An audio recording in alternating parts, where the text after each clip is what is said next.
इसमें टेस्ट है, तंबाकू नहीं। आप भी आजमाइए रजनीगंधा। Rajnigandha, India's largest university, with 25,000 students from 26 states of India and 16 countries, 25 international tie-ups, placements in 300 corporates, hostel facility for 15,000 students, ranked amongst the top universities of India, 600-acre campus, lovely professional university, transforming education, transforming it.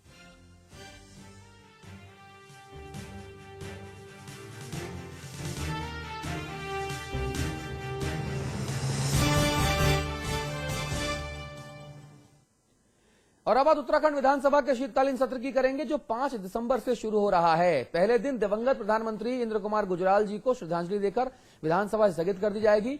अगले दिन परसों यानी 6 दिसंबर को बाबा साहेब भीमराव अंबेडकर जी के निर्वाण दिवस के उपलक्ष्य में सदन की कार्यवाही स्थगित रहेगी। इसके बाद शीतकालीन सत्र के नाम पर बचते हैं कुल जमा 5 दिन। लेकिन विपक्ष के जोरदार हंगामे को देखते हुए, उसके इतिहास को देखते हुए कम उम्मीद है कि इन 5 दिनों में भी कुछ सार्थक और सकारात्मक हो पाएगा।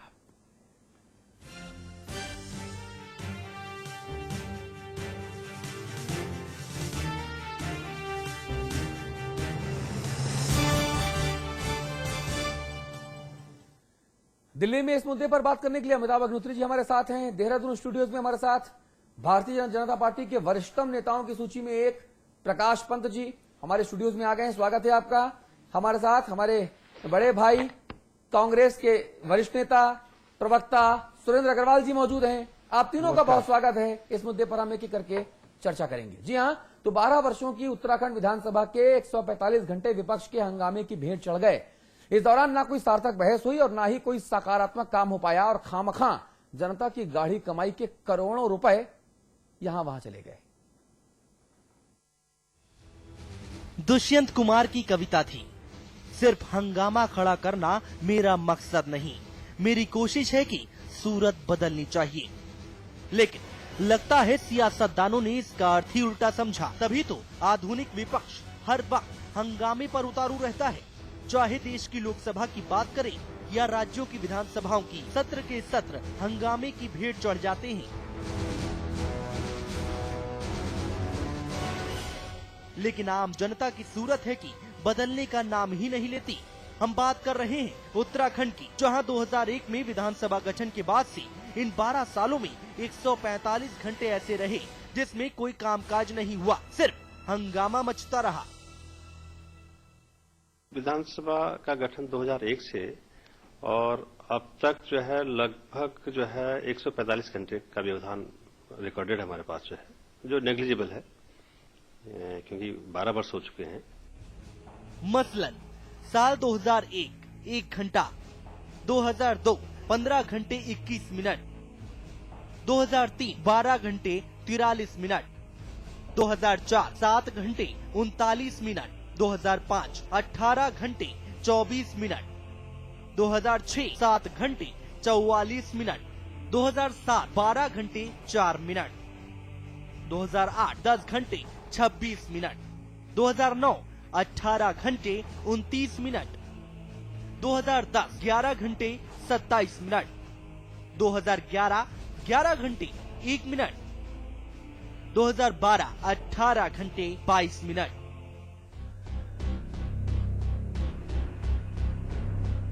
यानी जिस महत्वपूर्ण वक्त का इस्तेमाल विकास परक योजनाओं पर बहस के लिए खर्च होना था, वो हंगामे की भेंट चढ़ गया। साथ ही जनता की गाढ़ी कमाई के करोड़ों रुपए भी पानी में बह गए।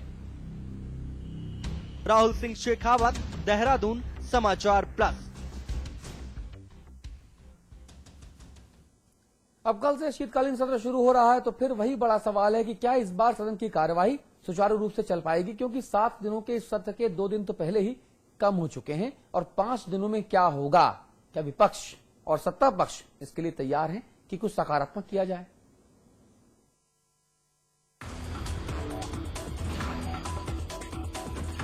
विपक्ष का काम है कि सरकार की गलत नीतियों पर उसकी खिंचाई करे, बहस करे और गलत को सही बनाने की प्रक्रिया अपनाई जाए। लेकिन अपने कर्तव्य को सिर्फ हंगामे तक सीमित रखने वाला विपक्ष अपनी ही धुन में रहता है। तभी साल दर साल बढ़ते शोरगुल और हंगामे के बीच तमाम महत्वपूर्ण बिल बिना सार्थक चर्चा के इसलिए पास हो गए कि संबंधित सरकार के पास बिल पास कराने के लिए पर्याप्त बहुमत था। और ऐसा नहीं है कि इस दौरान किसी एक ही पार्टी की सरकार रही, लेकिन विडंबना ये है कि जो आज विपक्ष में हंगामा मचाता है, कल सत्ता में आने के बाद साधु बन जाता है और आज का सत्ताधारी कल हंगामा करने वाला विपक्ष बन जाता है। साइकिल चलती रहती है और हंगामा बढ़ता रहता है, लेकिन सालों तक सत्ता में रही बीजेपी का कहना है कि साहब हंगामे के लिए सरकार का रवैया जिम्मेदार है। सत्र चलाना तो ये गवर्नमेंट की ड्यूटी है, क्योंकि विपक्ष हमेशा ये चाहता है कि प्रश्नकाल विपक्ष का होता है, शून्यकाल विपक्ष का होता है। बजट में क्या खामियां हैं उसको देखना भी बजट को देखना भी विपक्ष का काम है। लेकिन सत्ता पक्ष पहले से ही ऐसे काम करता है कि ताकि विपक्ष अपनी मांगों पर अड़ा रहे और सत्ता पक्ष चुपचाप अपना बिजनेस कर ले जाएगा। मानो ये कभी सत्ता में रहे ही ना हो। बहरहाल एक बार फिर जब 5 दिसंबर से शीतकालीन सत्र शुरू होने जा रहा है, तो विधानसभा स्पीकर को उम्मीद है कि शायद इस बार सत्ता पक्ष और विपक्ष गंभीरता से दिखाएंगे। अच्छे लंबा सत्र चलाना चाहते हैं और अभी जो प्रोग्राम हमने दिया है वो 5 से 13 तारीख तक का प्रोग्राम जारी कर दिया है। 13 तक चलेगा और अगर लोग चाहेंगे कुछ काम और निकला तो उससे आगे भी बढ़ सकता है। लेकिन मैं समझता हूं इस छोटे प्रदेश में जो ये शीतकालीन सत्र चल रहा है, इतना लंबा सत्र ये पहली बार चल रहा है। अगर हंगामे के इतिहास की बात करें तो 2005 और 2009 सबसे कुख्यात रहे हैं, लेकिन इस बार ये रिकॉर्ड टूटने जा रहा है, क्योंकि पिछले 2 सत्रों में पहले ही 18 घंटे से ज्यादा का वक्त हंगामे की भेंट चढ़ चुका है और ये सत्र पूरी तरह शांतिपूर्ण ही गुजरेगा। इसकी गारंटी न सत्ता पक्ष देने की हालत में है, न ही विपक्ष। सीट इस बात का गवाह है कि उत्तराखंड विधानसभा में काम कम और हंगामा ज्यादा हुआ है। इससे खर्च भी हो जाता है और जनता पर उसका बोझ भी पड़ जाता है, लेकिन सत्र का मकसद पूरा नहीं हो पाता है। एक बार फिर 5 तारीख से विधानसभा का सत्र शुरू हो रहा है। उम्मीद की जानी चाहिए कि सरकार और विपक्ष मिलकर पुरानी कड़वी यादों को भुलाकर बेहतर सत्र चलाकर जनता की उम्मीदों पर खरा उतरेंगे। कैमरामैन विंध्य नथुड़ी के साथ मैं राहुल सिंह शेखावत, देहरादून, समाचार प्लस। प्रकाश पंत जी, जो उम्मीद हमारे संवाददाता कर रहे हैं राहुल सिंह शेखावत, या जो उम्मीद प्रदेश की जनता कर रही है कि साहब इस बार तो 5 दिन तक कम से कम सार्थकता से सकारात्मक काम होए, विरोध हो सरकार का कोई दिक्कत नहीं, सदन के भीतर हो।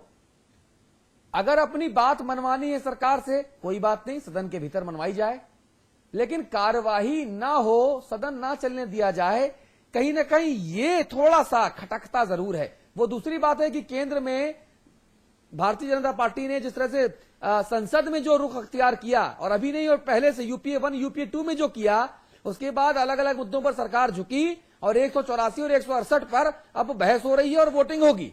वो एक जरूर दूसरी चीज है, लेकिन छोटा सा प्रदेश है, यहां पर तो हम और सकारात्मक हो सकते हैं जितने अभी हैं उससे ज्यादा। देखिए अतुल जी, पहले तो मैं इस बात को मानने के लिए तैयार नहीं हो पा रहा हूं कि आपने कहा कि हंगामा ज्यादा हुआ, काम कम हुआ। हाँ। इन 12 वर्षों में 10,000 से अधिक ऐसे प्रश्न उठे सदन के अंदर, जिन प्रश्नों पर उत्तरित भी हुए। हाँ। और उन पर कार्रवाई भी हुई। हाँ। अगर हम केवल एक पक्ष को देखें कि 145 घंटा व्यवधान हुआ, व्यवधान के कई कारण हो सकते थे। व्यवधान का कारण ये भी हो सकता है कि विपक्ष जिस नियम के तहत उठाना चाह रहा हो, सरकार उस पर सहमत न हो, उसके पश्चात सरकार उसमें सहमत हुई हो, या और भी कतिपय कारण हो सकते हैं। हाँ। लेकिन सवाल ये है कि आखिर हम जो सदन की कार्य संचालन नियमावली है उसके तहत चल रहे हैं या नहीं चल रहे हैं। और सदन को उसके आधार पर जो जनता की अपेक्षाएं हैं, जनता की जन समस्याएं, उनको उठाने का प्रयास विपक्ष और सत्ता पक्ष के सदस्य कर रहे हैं या नहीं कर रहे हैं, इस पर देखने का आवश्यकता होगी। हाँ। और जहां तक मैं 12 वर्ष का इस उत्तराखंड की विधानसभा का कार्यकाल देखता हूं तो काफी सकारात्मक है। हाँ, निश्चित रूप से व्यवधान हुआ है, कुछ घटनाएं दुर्भाग्यपूर्ण हुई हैं। जैसे घटना ये हुई है कि सदन के अंदर आमरण अनशन करने की घोषणा हुई और भूख हड़ताल पर बैठ गए या सदन के बाहर बैठ गए, ये सारी प्रक्रिया, क्योंकि सदन एक बहुत पवित्र स्थल है, धरना होता है, प्रदर्शन होता है, बहिर्गमन होता है, व्यवधान होता है, लेकिन इसको धरना स्थल या भूख हड़ताल स्थल बनने नहीं दिया जाना चाहिए। ये निश्चित रूप से दुर्भाग्यपूर्ण हुआ है। और इस बार जो प्रबोधन कार्यक्रम हुआ था उसमें इस विषय पर सबने बल दिया था कि हाँ ठीक है, व्यवधान होगा, कार्य में व्यवधान होगा, हम दबाव बनाएंगे, विपक्ष दबाव बनाएगा सत्ता पक्ष पर, और उसके साथ साथ प्रश्नोत्तर भी होगा, प्रश्नोत्तर में हंगामा भी होगा। ये सब कुछ संसदीय प्रक्रिया के तहत चले तो ये बेहतर होगा। जी अग्रवाल साहब, ये बात बहुत अच्छी लग रही है पंत साहब की, लेकिन वाकई जन सरोकारों के तहत, संसदीय प्रक्रिया और प्रणाली के तहत सदन के भीतर अगर हमारे गणमान्य प्रतिनिधि आचरण करें और ये उम्मीद करें कि ज्यादा से ज्यादा हंगामा हो, कोई दिक्कत नहीं, लेकिन सदन की कार्यवाही को चलने दिया जाएगा। हम कहते हैं, देखिए मुझे कई बार लगता है कि जो सदन है और जो हमारे समाचार चैनल का जो न्यूज रूम है वो कमोबेश एक जैसा होता है कि साहब असाइनमेंट कहता है खबर ले लो, आउटपुट कहता है नहीं ये खबर को ऐसे नहीं ऐसे चलाएंगे। सत्ता विपक्ष लगता है यहां पर भी होता है न्यूज रूम में। कई बार मैं लगता है कि साहब जब मैं टीवी पे देखता हूं संसद की और विधानसभाओं की प्रक्रिया को, तो मैं उसको अपने आप अनायास एक उसका हिस्सा मानता हूं कि साहब वही तनाव, वही नाना हाँ हम यहां भी देखते हैं, लेकिन सार्थकता प्रभावित नहीं होनी चाहिए। बस मेरी गुजारिश ये है।